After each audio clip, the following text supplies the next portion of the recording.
And he told a story. It was really a metaphor. He said the spiritual journey that you're on is like you're climbing a ladder, and there's this hedge, and you're trying to get higher up the ladder so that you can see more. And as you climb up the ladder higher and higher, you do see more. You do see more. And then when you get to the very top of the ladder, you look down and you see there never was a hedge. And there never was a ladder.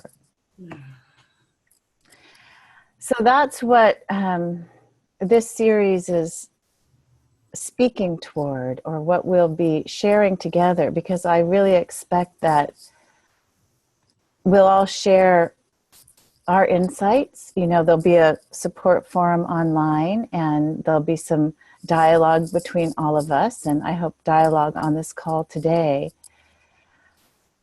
But there's a way in which, in the beginning of spirituality, whether it's the three principles or any other spirituality, we come in looking for results. We come in as we would come into any class, whether it be a construction class or paper mache class. We're hoping to learn something and to get better and better at it, you know.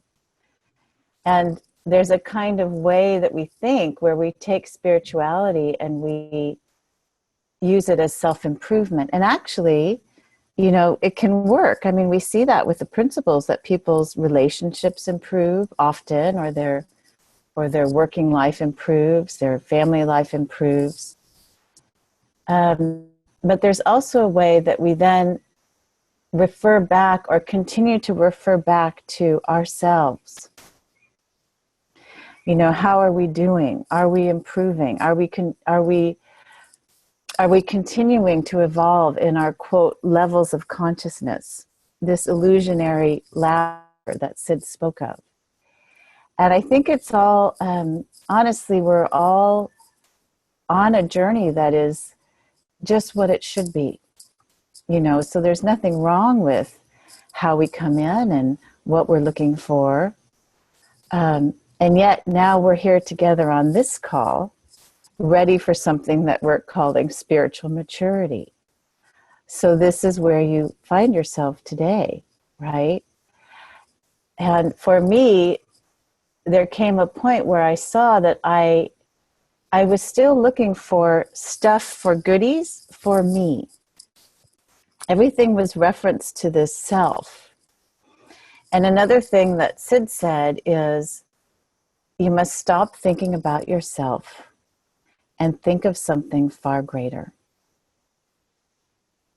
And I don't even know that you have to think of something far greater. I mean, let's look beyond the word.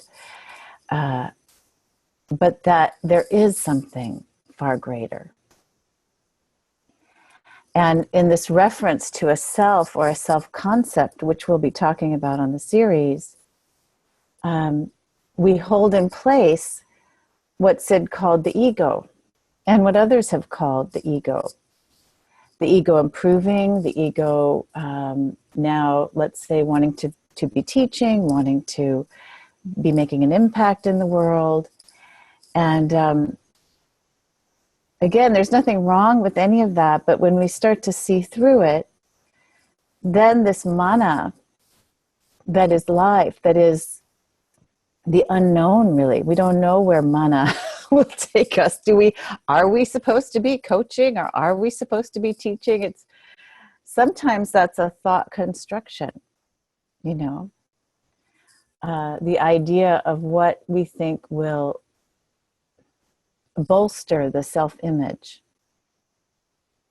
So there's this very subtle way that we continue to want to kind of like promote the self, or the flip side of that would be we judge the self. The self is not good. The self is not okay.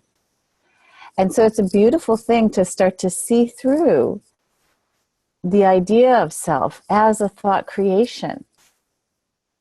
Because when you're not thinking up a self-concept, when you're just in life, when you're not trying to prove yourself, or to berate yourself, to improve yourself.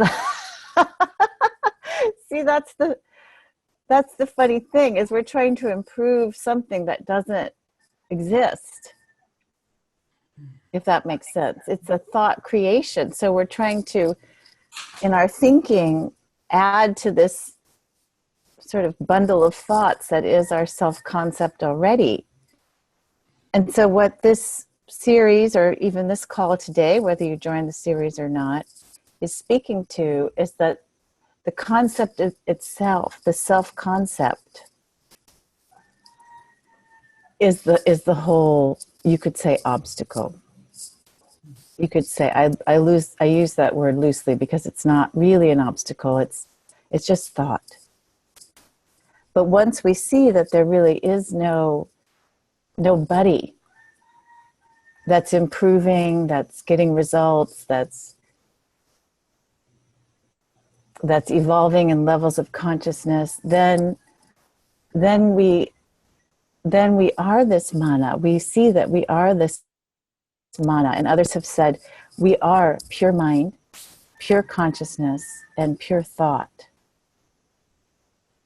We are already that. And impure thought, or contaminated thought, or personal thought that people speak of, any kind of thought, is just an extension of pure thought. So we never have been outside of pure thought.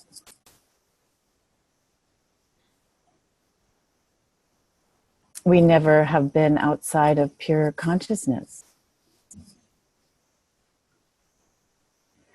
And we never have been outside of mind. Even in our deepest, darkest hour, our moments of insecurity, we've been this mana, mana playing a game with itself, of climbing an illusionary hedge